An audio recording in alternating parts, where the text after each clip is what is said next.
dais. And I will ask Bill Chandler to do a roll call. Thank you, Senator. We'll move through the list quickly, starting with Delegate Byron. Are you with us online? Yes, I'm here. Oh. Can you hear me? Delegate Byron, we have you counted. We're gonna turn on the speakers on our virtual system here. Okay. Second, Delegate Leftwich, are you with us? I'm here. Excellent. Delegate Wright? Present. Delegate Reed? Present. Senator Boysko? Here. Senator Hoshman? Here. Senator Lewis? Senator Lewis, are you with us online? Check back in there. Steve Sandy? Here. Ray Lemura? Here. Casey Logan? Casey couldn't join us today. Rich Schulman? Here. Jimmy Carr? Here. Mike Culp? Here. Christy Proctor? Christy, are you with us online? Yes, I'm here. Great. Secretary Merrick or Representative? Present. And Secretary Lohr or Representative? Present. Got it. Thank you. We have quorum, Madam Chair.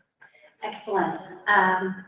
We will have public comment sign up. If anyone wants to make any comments toward the end of the hearing, we just need to let Chandler know in front. And with that, I move approval of the April 28th minutes. Second. Okay. Chandler, you want to call roll for approval? Can do. All those in favor, when I call your name, please signify by saying aye. Delegate Byron? Aye. Delegate Leftwich? Aye. Delegate Wright? Aye. Delegate Reed? Aye. Senator Boysko? Aye. Senator Hoshman? Aye. Senator Lewis? Steve Sandy? Aye. Ray Lemura? Aye. Casey Logan? Rich Schulman? Aye. Jimmy Carr? Aye. Mike Culp? Aye. Christy Proctor? Aye. Secretary Merrick? Aye. And Secretary Lohr? Aye. All those present voted in favor. Excellent, thank you so much. First, we're going to hear from Dr. Holmes, Tamara Holmes, our Director of Office, to give us an update on what's going on in her office. Dr. Holmes.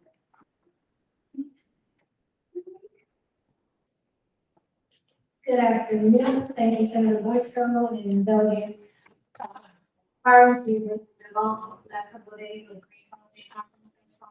And so first I want to not look at Rich on the side there. A couple of updates from the Office of Broadband. So the last time we spoke at our last meeting, we did an update on how our active portfolio is doing. And so I just wanted to share that we actually have 22 open contracts, 14 projects that have since been completed, and these projects go back to 2019. And we have 11 projects that have since closed out completely. And about 10 of our grants were extensions based on COVID delays. So we're slowly but surely closing out prior to 2021. And so to give you an update on the fiscal year 2022 projects, we have about a quarter of the projects actually ready to get under contract at this point. And so we're in the process of drafting those contracts and getting those back to the to get the contract and the project. So we're excited to start getting shovels to the ground and trucks moving for this round of funding projects. And so, and so this afternoon, you all will hear from our county and also get us a great update on the WECAP program as well. We officially launched the program this month, and we want to do an update on the WECAP program. Also, we talked to Brandon, I don't know if Brandon's left, but he did a great presentation right before lunch on the broadband and added some additional features to the map. And so we will have Brandon put together to share with you all about the additional features. So he did a wonderful presentation. I've heard from some of the audience members, probably they said it's the best map they've seen in the state. And so we're really excited. Some communities are ready to use the map to customer. So I'm going to turn it over and Jake, great. For the of the vice council before she does. All right, thanks.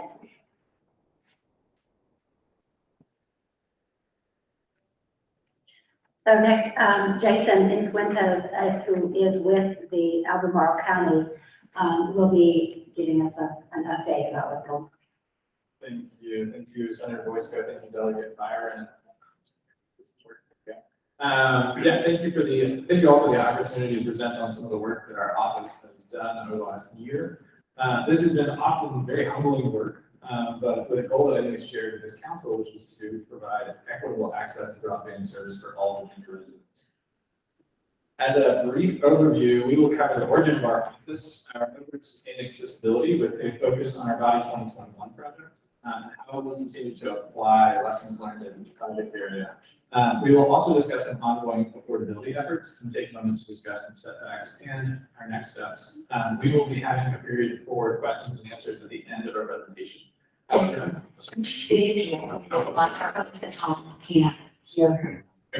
you. Good job. We will be having a period for questions and answers at the end. However, if at the end of any section or slide anybody has any questions, feel free to jump in.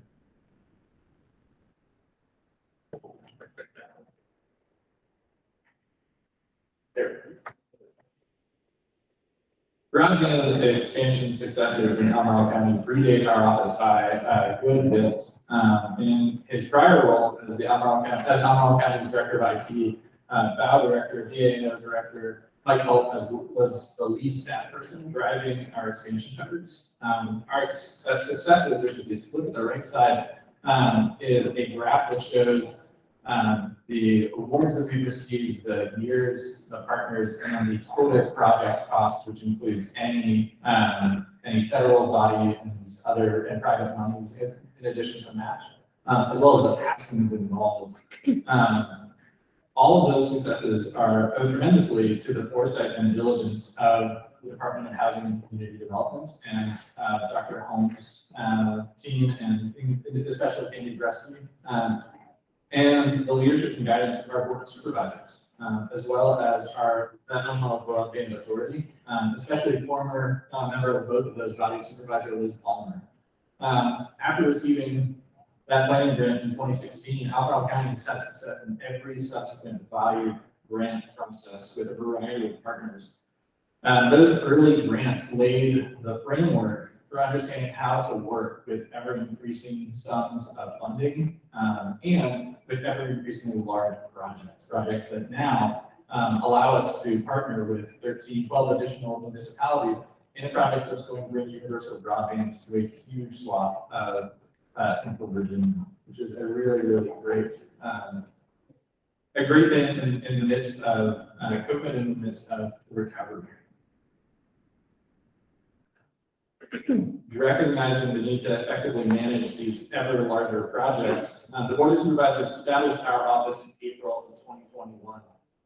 In addition to stewarding the partnerships with the Broadband Authority, the expansion of broadband access, the board also tasked us with improving affordability of broadband service in the county and to serve as a resident advocate.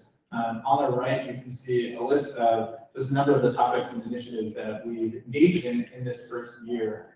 In the resident advocacy, we've had a focus on network resiliency, making sure that private partners minimize outages and respond effectively when there are outages. Public safety, under accessibility, we are continuing to wrap up Body 2020. We have an ongoing Body 2021 project. We're getting ready to go under contract for Body 2022, and we're getting ready to engage in the Body 23 process. Under affordability, we have 2 projects that we're going to discuss further, but they're all partnerships and collaboration with provider partners in addition to stakeholders in our community. When our office opened, the Body 2020 project was already in construction. This was the first test of the utility of dedicated broadband office. A $1.9 billion project, including over 800 passings and featuring 8 project areas spread throughout the county. It was a gigabit fiber to the premises project, which was a huge improvement, but also came with a learning curve for residents that were used to slower DSL service. This project engagement was largely done by email or by the provider partner. the county maintained an email list for residents that were interested in the project areas. And they received emails when their project area was about to begin construction. And that email chain was how a lot of the engagement during that project area's work was done. Ultimately, the bulk of that engagement ended up being problem driven. Residents individually or collectively within the project area would experience a specific unforeseen issue, and then they would reach out to our office to find some resolution. We would work with our provider partner and seek appropriate resolution. But it was evident, was a challenge when it came to tracking these issues and managing these complaints. It was insufficient to distribute answers to questions more broadly. And so we recognized that as a fail point that needed to be addressed as we moved into Body 2021. While we were still managing the Body 2020 project, we began to consider what changes in engagement we would take as we moved into Body 21. This project was significantly larger than we had previously dealt with, both in cost and in passings, at $5.7 million of total project cost and 1,803 passings.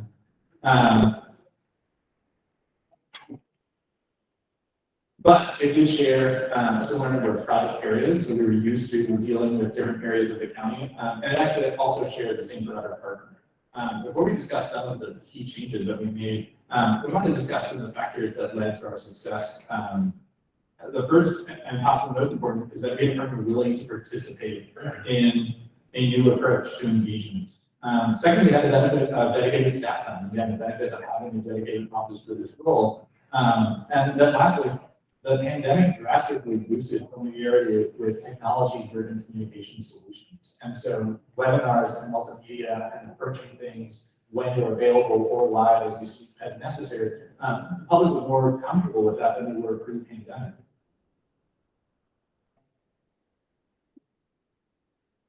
The biggest part of our endeavor was to start hosting monthly webinars with our collective partners present as a means of providing updates on project status, updates in individual project areas, and also to provide a platform for residents to ask questions and then have answers given by the provider partners or us as appropriate. Our first webinar in December had over 100 attendees.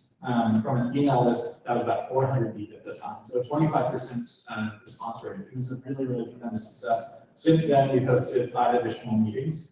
Each of them is well attended. We're now at the point where we expect the numbers to be smaller because often the attendees now are no longer the general group, but they're actually the individual project areas that are being worked on at that moment, or the ones that are upcoming. I say this during every single one of our webinars, but the ability for us to do this and have success with this is dependent on community engagement. So the questions that they ask, that really drives the success of this effort. Additionally, we are providing the recordings of these, and we checked it before we came. We've had over 200 total views of the recordings on our YouTube page.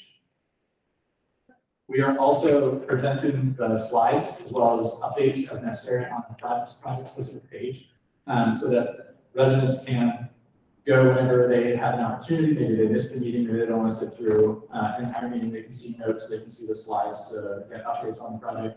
And there's also an FAQ section at the bottom of the page, which gives residents an opportunity to see the answers that we've already provided and not need to readdress the question later.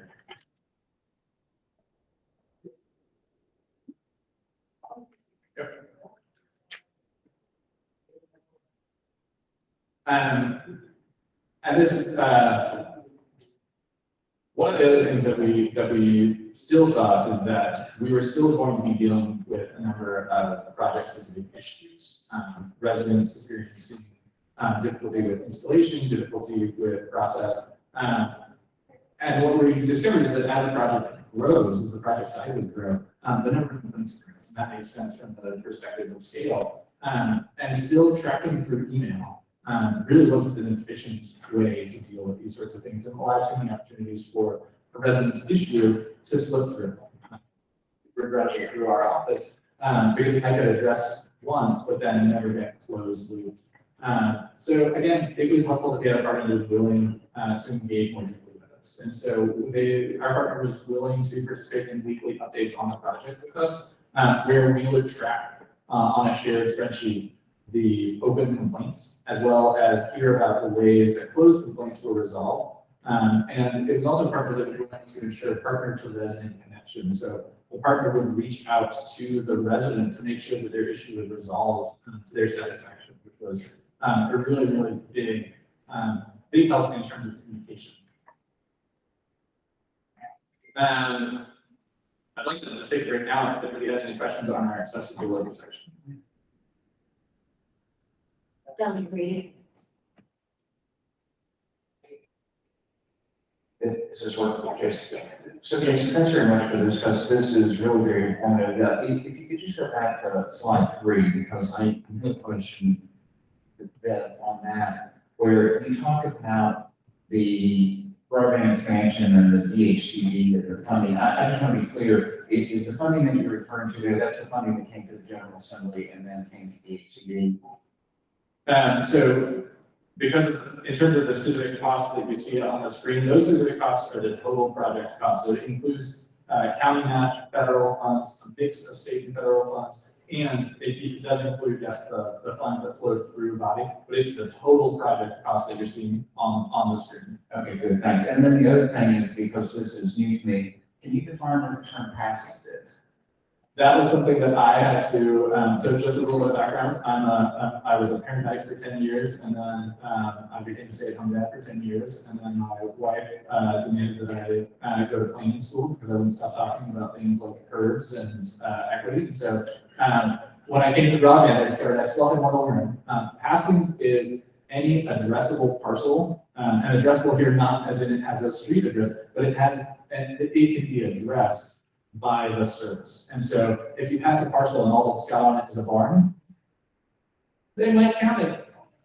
If you pass a parcel and it doesn't have anything, they might not count it, because for this project, it cannot be addressed, it cannot be served. It might be served later when a structure is built there, but at that point it will be outside of the project scope. So passings is, in this specific project, the addressable parcel that can be served by a base station. Any other questions?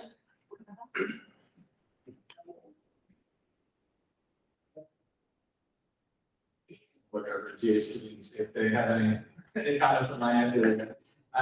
So the next thing that we want to cover is affordability. So all of us are, I think, quite familiar at this point with the Affordable Connectivity Program, ACP, and its function. As part of our role in addressing affordability, we work with our Office of GSS to gauge how many households might be eligible for ACP in the county, and to try to track enrollment as a benchmark for how many residents will have some unmet needs. In partnership, we estimated that we have over 8,000 households in Alabama County that are eligible for ACP. We've been tracking ever since we've started getting county level numbers. And as you can see in the chart, we're moving in the right direction. We're not quite at 25% of houses that are eligible. We want to boost that number, but we are moving steadily at about 150 new signups a week. For us, boosting that number requires collaboration. So we've already started collaboration with our Office of the Department of Social Services to have more engagement opportunities with individuals that work with their office, as well as our area board of aging, the International Rescue Committee. We also have plans to be in the community boosting this effort through events, as well as whenever we have the opportunity to address anybody, we just want to be there and to let people know that ACP is out there, getting.gov. And I think that one of the things that's important to note here is that this is an opportunity that is being met by provider partners. The initiative to bring more services at or below that $30 a month level, it shows a willingness to try to make sure that every resident can be served. However, the decrease of the benefit from the emergency broadband benefits $50 a month to the ACP's $30 a month did represent a significant affordability challenge for our very low income households, as well as some of our low income households, on our low income families. The board, as our board of supervisors committed $500,000 towards affordability efforts, and we saw the replacement of that $20 as a prudent means of addressing the continued need. As far as we can tell, there is no clear precedent for municipalities seeking to create a new benefit to address broadband services. As such, we wanted to make sure to put together a broad stakeholder group to advise us and to guide us as we move through this process. We wanted to have input from eyes and ears that covered all possible aspects of this program. So our earliest collaborators were from our Department of Social Services, along with a representative from Finance and Procurement. We also later brought on project management support, as well as seeking input from our provider partners, who were helpful in shaping how the program would be best managed and best facilitate their participation. We were able to hold weekly stakeholder meetings to drive this work forward, and also to have some accountability as we address new project needs. The final model for our program largely mirrors the work that Maryland has done to have a similar supplement to the ACP. Providers enter into an MOU with the county, residents obtain the ACP benefit, and then apply for our supplement. We take in those applications, send them through relevant partner providers for verification, and then providers begin issuing service credits. And then they invoice the county for the service credits. Residents are responsible for maintaining service and remaining in the county. The county would handle verifying those invoices and remaining payments. Our office is largely drawn in at MOU and has been working to refine our process to ensure success. Unfortunately, in the course of finalizing our procurement process, we did realize that we do not have a clear legislative authority for this project. And so that is currently a barrier and one that we're seeking to overcome. We are, as it says on the slide, we're seeking legislative authority extending authority to enact a supplement to the ACB or to engage in any other broadband subsidy. Barring any eureka moments, we will be seeking an organization that can partner with us in facilitating this program, most likely still with staff and county support and funding, but through a separate means to sort of drive this across the line. And with that, we will take any questions. Great. So I mean, talking about affordability, most of you all may not be aware, but we passed a bill this past year, SB 716, that will set up a broadband affordability plan with the HCD. We are in the works of that, and I know that Dr. Hall and Chandler are going to be working on that with the Broadband Advisory Council, but we are in the process of putting together a system so that we can harness those affordability dollars in an effective and efficient way. And we certainly look forward to working with the localities on that. Are there other questions or comments, David Reed? Yes, so Jason, on the ACP, where you're currently got about 8,000, I guess, unit homes or residents that would be eligible to join, about 1,600 that have taken advantage of this. When you're working through the process of trying to do outreach for them, is there a process for you to be able to like use lessons learned from other jurisdictions that are probably experiencing the same thing? Or when you've done something successful, to be able to share that with others? Because I would imagine that this is probably something that's very common throughout the Commonwealth. And then the other thing that I was going to ask that's kind of related to this is the $50 ACP and then the new lower $30 as far as the bill. I thought I had seen somewhere that many of the providers had lowered their rates down to 30. So are you still experiencing this where you need to supplement the extra $20, or have the vendors lowered it down to 30? So two questions about this. So I'll address it backwards. In terms of the cost, we were always planning on a fairly modest take rate for our additional supplements. One of the reasons why we felt comfortable with the size of the appropriation is that we can we can predict that most customers that are in an area where they can receive a $30 rate on their service are going to be able to fit within that. What we want to make sure is that where they could, so in incumbent areas where the provider's service is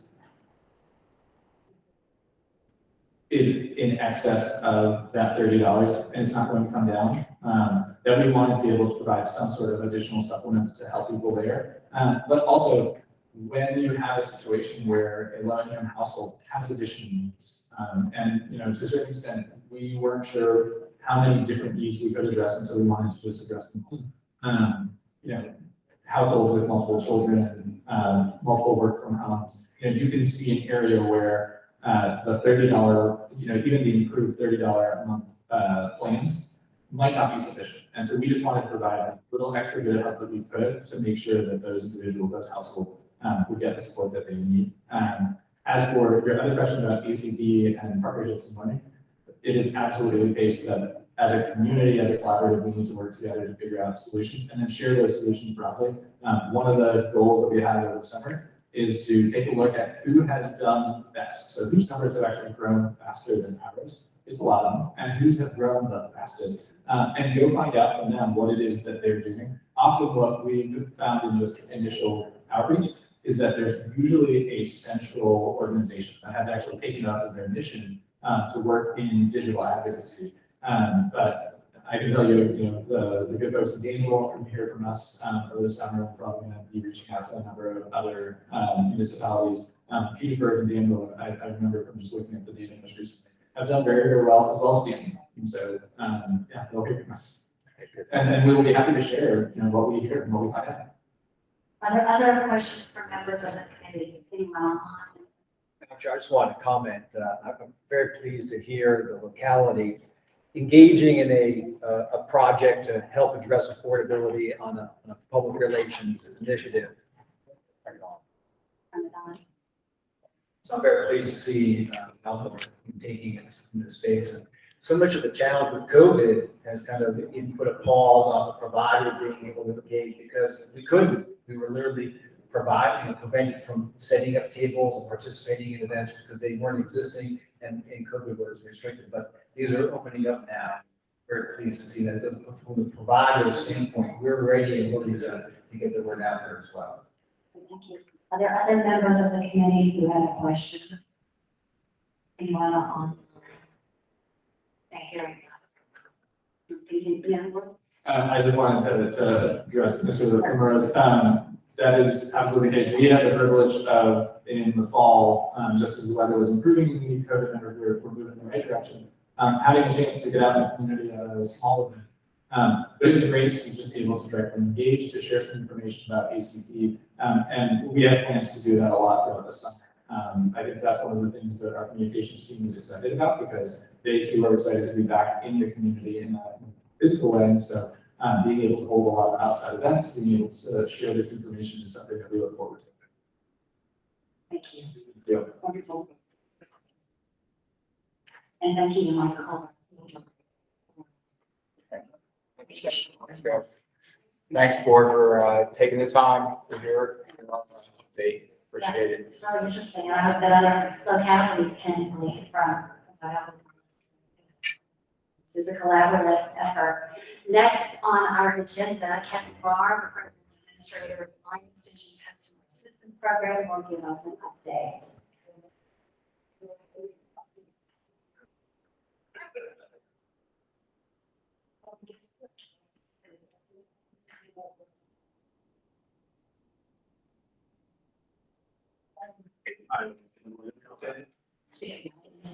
I'm sorry.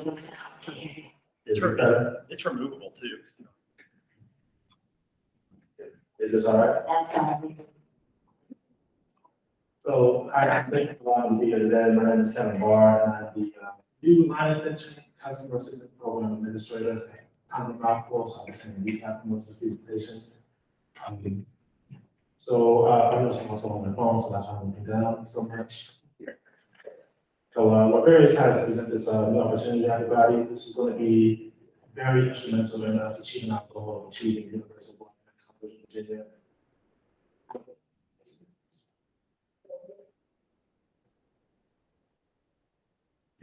So a little bit about what we're doing today.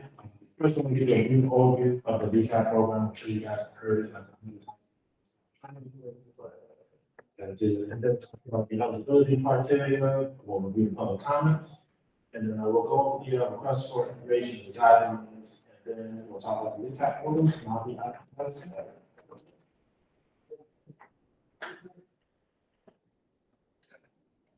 Something that is known in Virginia's broadband connections are not attainable because the residents exceed the ISP standard drop length from the access point.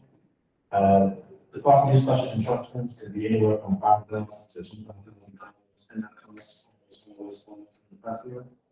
And we calculate access income by submitting an application from an eligible household receiving services from an ISP operating in Virginia. Or you can get a referral from an ISP or your local healthcare provider.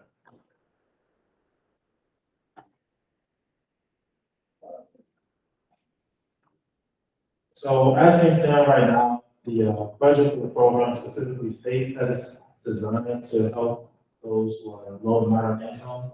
And while we know and understand that broadband access is an issue for most Virginians out there, we really want to focus our attention on those who need this assistance the most right now. Depending on the case, but always not. So the power of the recap, the household income must be less than or equal to $89,066 annually. So if your household income exceeds this amount, then it must be at or below 102% of the area median income of the zip code where the house is located.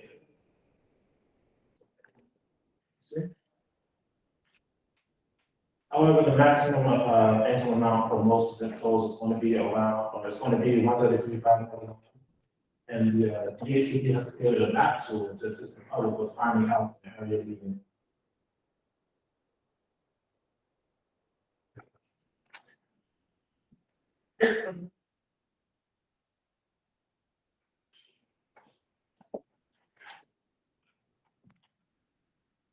So it's not pretty simple, easy to use, and definitely not as detailed as the other maps you guys have been looking at for the past couple of days. So first, you will click on that little search icon, type in any zip code, say, 23860. And then you will click on the area.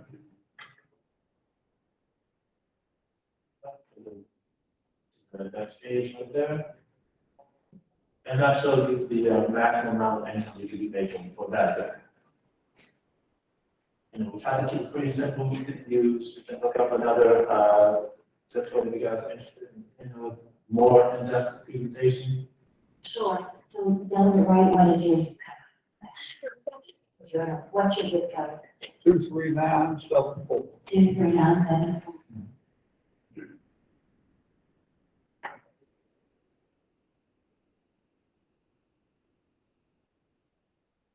Yeah, that's again the 89,006. That's the maximum for your zip code. Any other one? Anyone curious?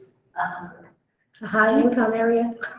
So we got a Loudoun County zip code. How about, 20177? Sure.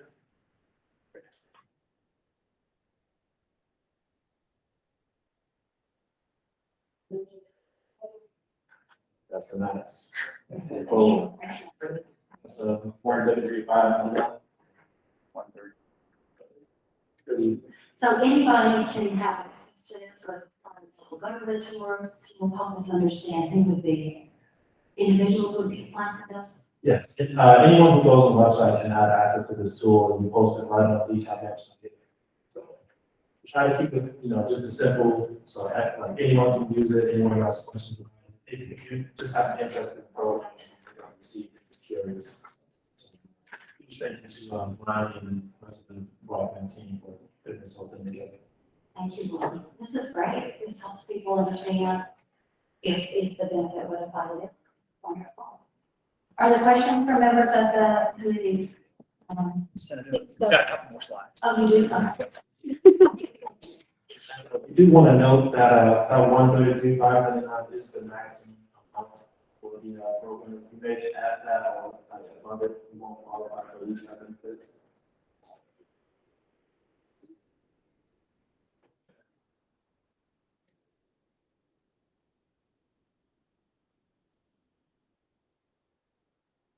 Okay.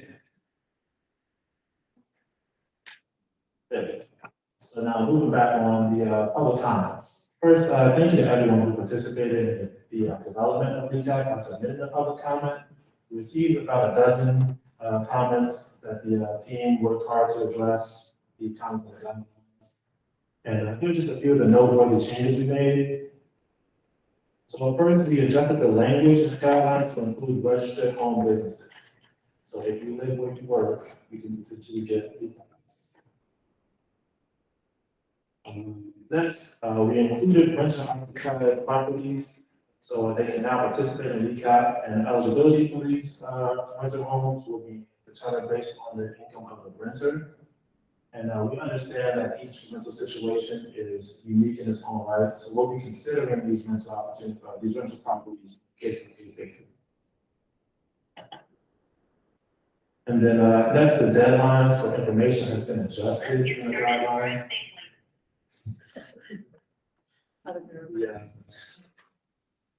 Yeah. The deadline for information has been adjusted to better accommodate some of the ISPs. So you can view that and all the other changes we made in the documents. It's all posted on our website. All right. So we are happy to announce that the launch of all three facets of the line extension program has been launched as of today. So very excited about that. The website, the state became a website.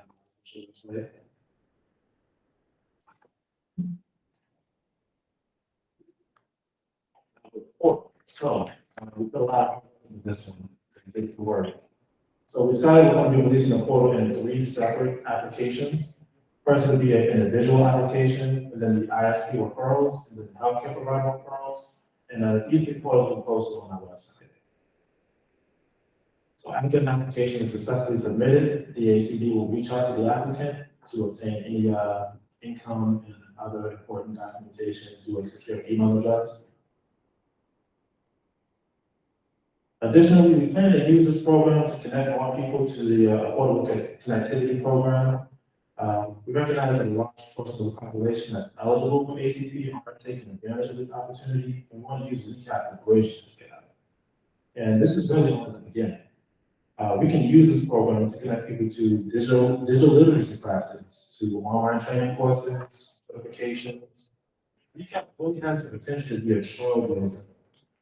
So we're really excited to be here, and I'm very excited to be a part of this program. I'm excited to be here and see how it grows and see all the good we can do. That's my presentation. Do you have any questions? Thank you. Thank you, Mr. Clark. Are there questions from members of the Broadband Advisory Council about this? Madam Chair. Yes. Hi, yes, this is Christy Proctor. I have a quick question. I was curious regarding the comments I noticed in the slides where it said over a dozen were submitted. Can the DHCD team or whoever the appropriate entity is comment on any themes that they saw in those comments?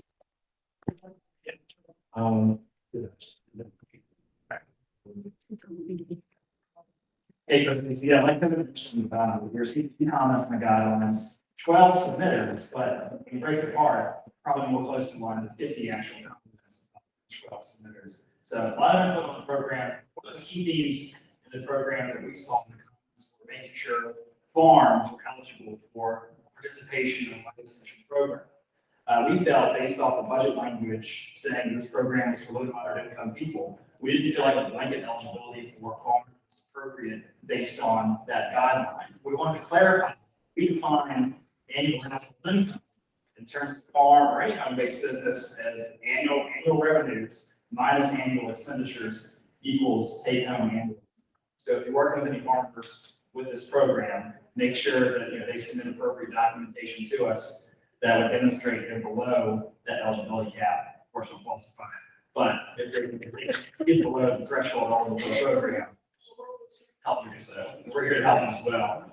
I think Kevin pointed out too, this program is going to be more so unique than body, because this is the first program we'll be able to have individual interactions with those. I think that's one thing that I've noticed with Kevin in the last couple of weeks. Looking forward to that individual face-to-face interaction, helping folks on the individual level, less so the mass scale as we have been for the body program. Okay, thank you very much. I appreciate you sharing that. Thank you. Are there other questions from the council? Thank you. Thank you. So let's go. I guess I need the mic. I could talk loud.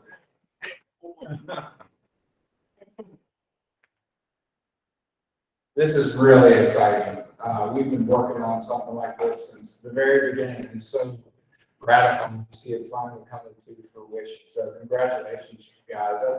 I just have one basic question. This is until the money runs out, right? It's like, if you qualify, right? So there may be potential, just think about, I love the fact that you're going to bring up ACD with everyone you touch. You know, that touch is really a cool thing. There may be other ways to go beyond $2 million, right? Something like that. 16 million. 8 8 million right okay. now, yes. All right. So we don't want some county coming in and taking all the funds right away. Anyway, it's cool. Thank you so much. Really good. Yes, we listen to the program was we want to see this program continue. Right, though, we know it's small right now. Hopefully, in the future, we can secure more funding, we can reach more. Okay, any other question? Or comment? Actually, I think as going forward, one of the really impetuses behind this long draft program was to kind of help fill that Swiss cheese problem we have these folks on the road. And I'm not sure, I do think we may have hamstrung the HCD by the limitation of low to moderate income. Because you may have someone low to moderate income, but their next door neighbor may not qualify in that income, and they're maybe even farther off of the road. So that may be something that we look at going forward to address that, because you still may have a Swiss cheese problem while this program was in place. But again, I think the legislature may have hamstrung the HCD with that express directive. So. Thank you.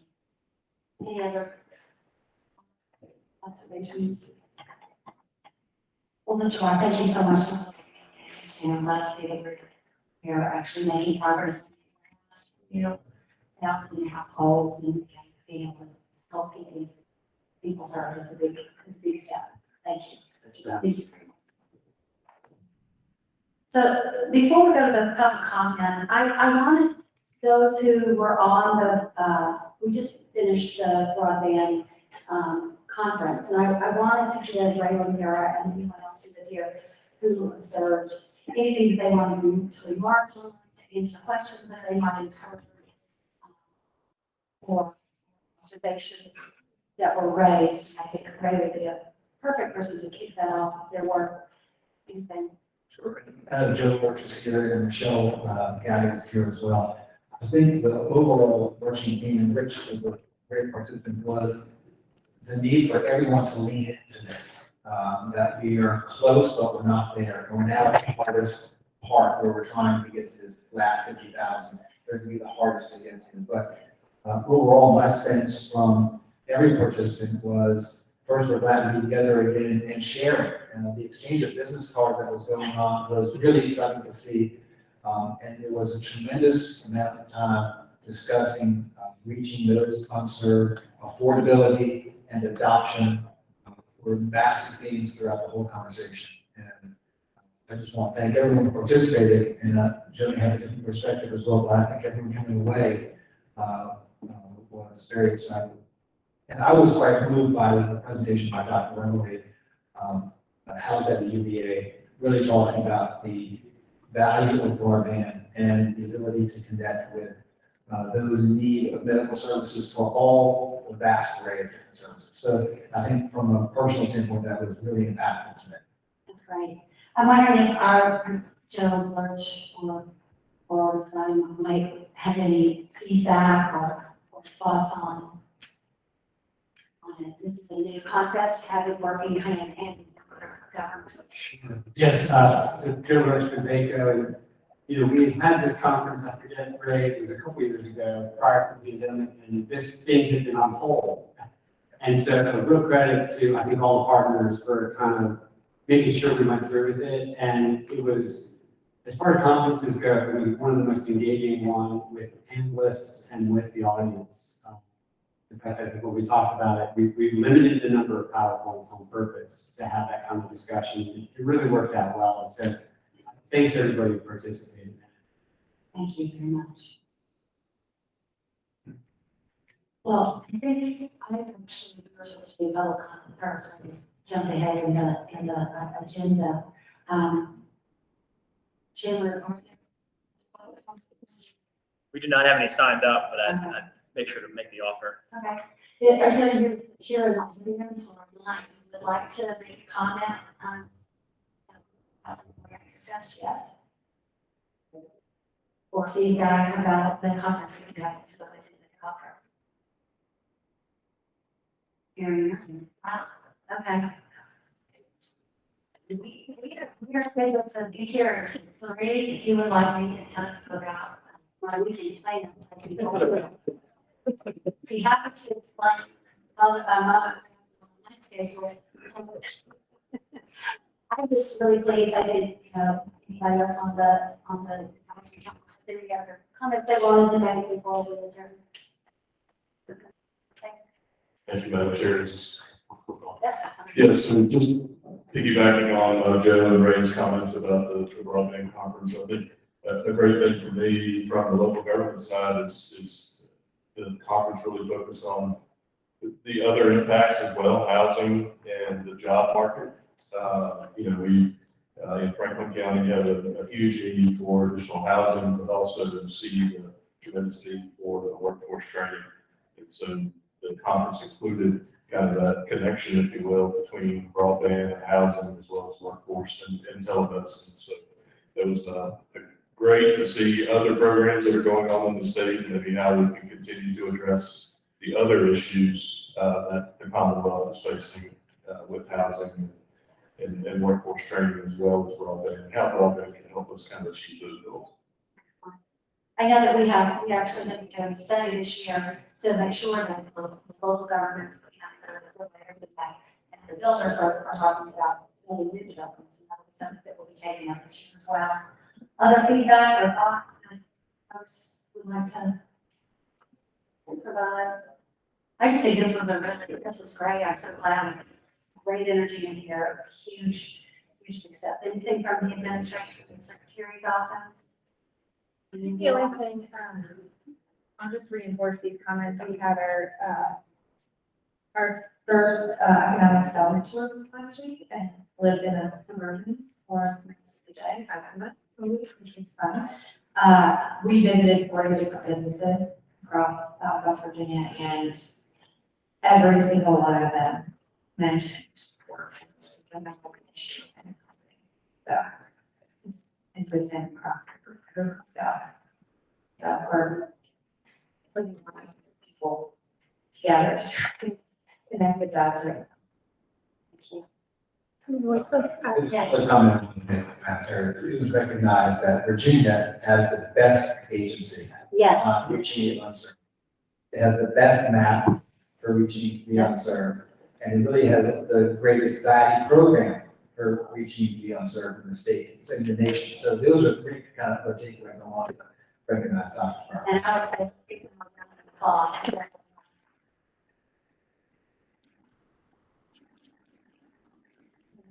Dr. Holmes, do you have something to add?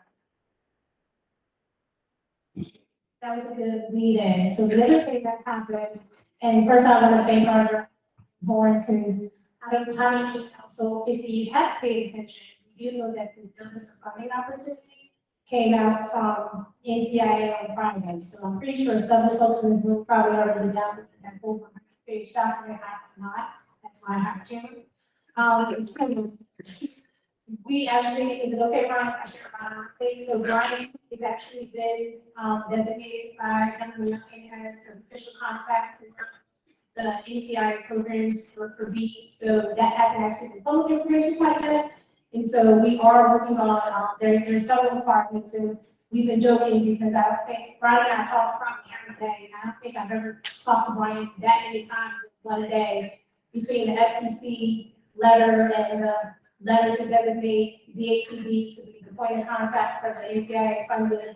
And so a lot of folks, we've been getting a lot of emails as an agency, folks asking, evidently there's a list of states that have already turned in the letter of intent, and are working on getting Virginia's letter in. We prioritize, and so the first thing we want to do is make sure that the governor designated both Brian as a point of contact for me, and that DHCD is still going to continue to be the lead for broadband. So I didn't sure that we are taking a deep read into the notion that came out. It's a great time, as you stated earlier, to be developing the plans for affordability and cost effective plan to figure out how we want us to be for the week. So I did want to provide that update as well. Excellent, thank you so much. Brian, would you like to say a couple words? Only that I'm really proud of the team and I don't want to get out of their way. Excellent. Well, with that, I think we have completed our agenda. We have had a great couple of days, and I want to thank everybody for their great work, for especially those of you who really planned and organized this. It's really pleased to be on this team and looking forward to our work together. It's very important. And with that, is there a motion to adjourn? Second. Okay. We are adjourned. Thank you.